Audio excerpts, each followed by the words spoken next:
வணக்கம். உங்கள் சித்ரா. ஜாம்பவானியில் கதை சொல்வதற்கு ஏற்பட்ட காலதாமதத்திற்கு மன்னிக்கவும். நாம் கதைக்குள் செல்வதற்கு முன் மூளைக்கு சிறிது வேலை கொடுப்போமா? குழந்தைங்கள்லாம் ஸ்கூலுக்கு போகிறதுனாவே கொஞ்சம் அழுது அடம்பிடிக்க தான் செய்வாங்க. அதுவும் எல்கேஜி யூகேஜிக்கு அவங்கள அனுப்புறதுக்குள்ளே நம்ம படுற பாடு கேட்கவே வேண்டாம். இந்த எல்கேஜி யூகேஜிங்கிற கல்வியை முதல்ல கொண்டு வந்தது யார் தெரியுமா? அவர் பேர் பிரமல் அப்படிங்கிறது. அடுத்தது என்ன தெரியுங்களா? கூல் வாட்டரை விட ஹாட் வாட்டரில் தான் உரையிற தன்மை அதிகமாக இருக்குமாங்க. இதெல்லாம் நமக்கு தெரியாத விஷயம் இல்லைங்களா? விண்வெளியில் இருக்கிற நட்சத்திரத்தை விட பூமியில் அதிக மரங்கள் இருக்குதான். இது கூட எனக்கு தெரியாதுங்க. சரி, கடைசியாக ஒரு விஷயம். ஆனால் இந்த கேள்விக்கு நீங்கள் தான் பதில் சொல்லணும். கமெண்ட் பாக்ஸில் சொல்லணும். பீரியாடிக் டேபிளில் ஒரே ஒரு ஆங்கில எழுத்து மட்டும் இருக்காதுங்க. அது என்னன்னு கண்டுபிடிச்சு கமெண்ட் செக்ஷனில் பதிவிடுங்க. அடுத்த கதையில் அதற்கான பதிலை நான் உங்களுக்கு சொல்கிறேன். சரி, ரொம்ப சலிப்பாக இருக்குன்னு நினைக்கிறேன். உங்களை உற்சாகப்படுத்துறதுக்கும் ஊக்கப்படுத்துறதுக்கும் ஒரு சிறு கதை நான் இப்போ சொல்கிறேன்.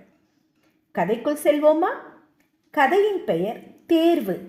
எழுதியவர் அமுதா பாலகிருஷ்ணன். எல்லா கேள்விக்கும் மிகச்சரியாக பதில் சொல்லிட்டீங்க மிஸ்டர் மணிவண்ணன். கங்க்ராட்ஸ். உங்கள் சர்டிஃபிகேட், பர்ஃபார்மன்ஸ், ரெக்கார்டு எல்லாம் ரொம்ப சூப்பராக திருப்தியாக இருக்குது. Thank you sir. அநேகமாக நீங்கள் தான் இந்த மேனேஜர் வேலைக்கு செலக்ட் ஆவீங்கன்னு தோணுது. ரொம்ப நன்றி சார். சேர்மன் நேரில் அழைச்சி பேசுவார். அவர் கொஞ்சம் ஸ்ட்ரைட் ஃபார்வர்ட், எல்லாத்துலேயும் பர்ஃபெக்ஷனாக இருக்கணும்னு நினைப்பார். ஆனாலும் ரொம்ப நல்லவர், இலகிய மனம் படைத்தவர். நீங்கள் அவர்கிட்ட சொல்கிற பதிலையும் நடந்துக்கிற முறையிலையும் தான் உங்களோட வேலை வாய்ப்பு அடங்கி இருக்கிறது. Anyway, all the best. வெளியே வெயிட் பண்ணுங்க. ரொம்ப நன்றி சார். மனதில் ஒருவித தெம்புடனும் கர்வம் கலந்த நம்பிக்கையுடனும் வரவேற்பறையில் வந்து அமர்ந்தான் மணிவண்ணன். இவ்வளவு பெரிய கம்பெனியில் நமக்கு மேனேஜர் வேலை கிடைக்க போகுது. எத்தனையோ போட்டியாளர்கள் நடுவில் நமக்கு வாய்ப்பு கிடைக்க போகுதுன்னா அது என்னோட திறமைக்கு கிடைக்க போகிற அங்கீகாரம். இப்படியெல்லாம் நினச்சி கற்பனையில் மிதந்துக்கிட்டு இருந்தான் மணிவண்ணன். ஆணும் பெண்ணுமாக பல பேர் அங்கு வரவேற்பறையில் காத்திருந்தனர். ஒவ்வொருவராக உள்ளே செல்வதும் ஒருவித நம்பிக்கையுடன் வந்து அமர்வதுமாக காட்சி தொடர்ந்தது. மணிவண்ணனுக்கு சொன்ன அதே நம்பிக்கை மந்திரத்தை தான் அனைவருக்குமே சொல்லியிருப்பார் அந்த நேர்முக உதவியாளர் என்பது உள்ளே இருந்து வெளியே வருபவர் முகத்தில் தெரிந்தது. மற்றவர்கள் மனதை காயப்படுத்தாமலும் உற்சாகமும் தெம்பையும் ஊட்டக்கூடிய நல்ல மனிதர் அவர் என்பது புரிந்தது. ஒரு நிறுவனத்தின் வளர்ச்சிக்கு இத்தகைய உதவியாளர் அமைவது எவ்வளவு பெரிய பலம்! வரவேற்பறையில் இருந்த கடிகாரம் தனது கடமையை சரியாக செய்து கொண்டிருந்தது. கடிகாரத்தையே வைத்த கண் வாங்காமல் பார்த்து கொண்டிருந்த மணிவண்ணனை வாயில் காப்போனின் குரல் கலைத்தது. மணிவண்ணன், மிஸ்டர் மணிவண்ணன். தன்னை சுதாரித்து கொண்டு படபடப்புடன் நடந்தான். மிஸ்டர் மணிவண்ணன். எஸ், உள்ளே போங்க. May come in sir? வாங்க மிஸ்டர் மணிவண்ணன், உட்காருங்க. Thank you sir. உட்கார்ந்தவுடன் தனது கையில் இருந்த சான்றிதழ்கள் அனைத்தையும் பவ்யமாக எழுந்து அவரிடம் கொடுத்தான். உட்காருங்க மிஸ்டர் மணிவண்ணன். உட்கார்ந்தான். அவரின் பார்வை சான்றிதழ்களை துழாவின. இவனின் பார்வையோ அவரையும் அந்த அறையையும் நோட்டம் விட்டது. எவ்வளவு ஆஜானுபாகுவான உருவம்! ஆடவர் பெண்மையை அவாவு தோழினா என்று கம்பர் ராமனை வர்ணித்தது இவருக்கும் பொருந்துமோ என்பது போல் பார்த்தான். S mister Manivannan. பணிவுடன் அவரை பார்த்தான். எல்லாவற்றிலுமே நல்ல சிறப்பான மதிப்பெண்களை பெற்றிருக்கிறீர்கள். உங்கள் தந்தை உங்களை மிகவும் நன்றாக படிக்க வச்சிருக்காங்க. இல்லை சார், நான் சின்ன வயசாக இருக்கும்போதே எங்கள் அப்பா இறந்துட்டாங்களாம். சாரி. அப்போது அரசாங்கம் தரக்கூடிய ஸ்காலர்ஷிப்பில் தான் படிச்சிங்கன்னு சொல்லுங்கள். இல்லை சார், இது வரைக்கும் நான் ஸ்காலர்ஷிப்பே வாங்கலை சார். அப்போது எப்படி?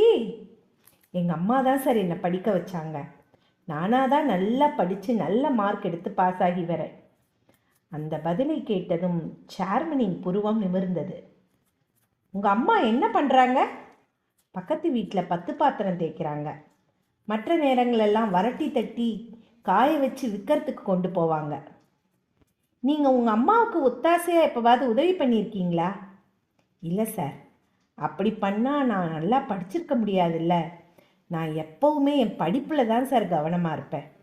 நான் கவனமாகவும் கஷ்டப்பட்டும் படித்ததுனால தான் சார் எல்லா வகையிலையும் நல்ல மார்க் வாங்க முடிஞ்சுது. சேர்மனின் பார்வை அவன் மீது நிலை குத்தி நின்றது. அவர் மௌனமாக பார்த்தார்.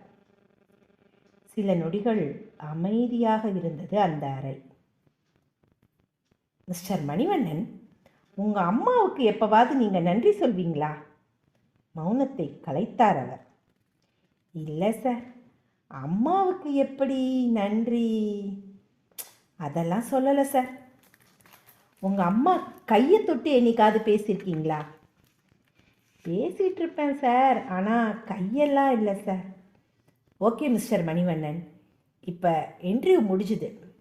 நீங்கள் 2 நாள் கழித்து வந்து என்னை பாருங்கள்.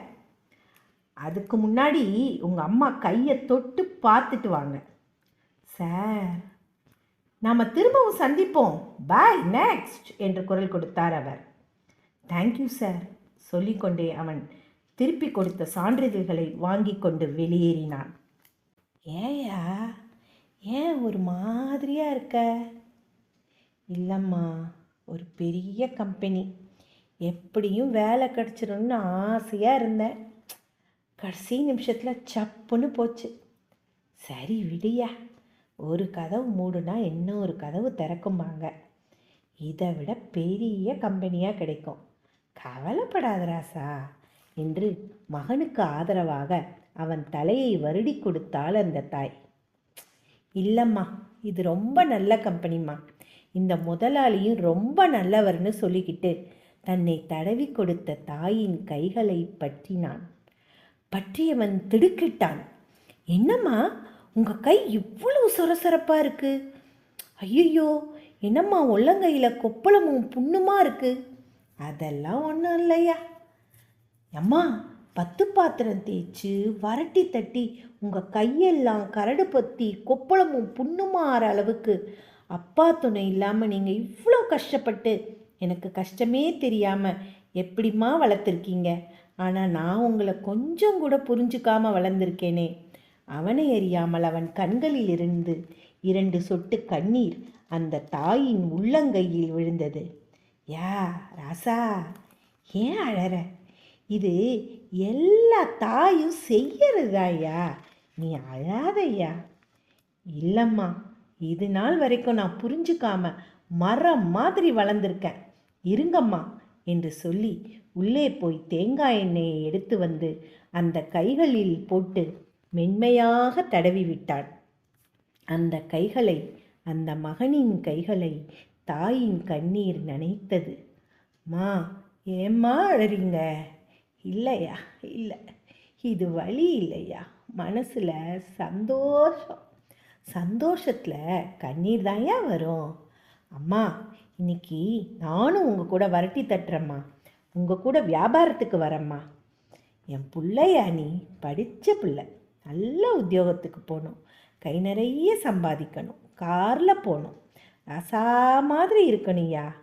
அம்மா தேஞ்ச கட்டை, அம்மாவை பற்றி கவலைப்படாத ராசா. இல்லைம்மா, நான் எப்படியாவது நல்ல வேலையில் சேர்ந்து நிறைய சம்பாதிச்சு உங்களை ராஜாத்தி மாதிரி காரில் கூட்டிகிட்டு போவேன், உங்களை உட்கார வச்சு மகாராணி மாதிரி பார்த்துப்பேம்மா. சொல்ல சொல்ல அவன் குரல் தழுதழுத்தது. மெல்ல அந்த தாயின் மடியில் படுத்து கொண்டான். பெற்றவள் மனது இலவம் பஞ்சானது. 2 நாட்களுக்கு பின். என்ன மிஸ்டர் மணிவண்ணன், எப்படி இருக்கீங்க? உங்கள் அம்மாவுக்கு நன்றி சொன்னீங்களா? ஆமாம் சார். அவன் குரல் கம்மியது. வீட்டில் நடந்ததையெல்லாம் சொன்னான். சொல்லும்போதே அவன் கண்கள் குளமாயின. வெல் டன் மிஸ்டர் மணிவண்ணன், இதைத்தான் நான் எதிர்பார்த்தேன்.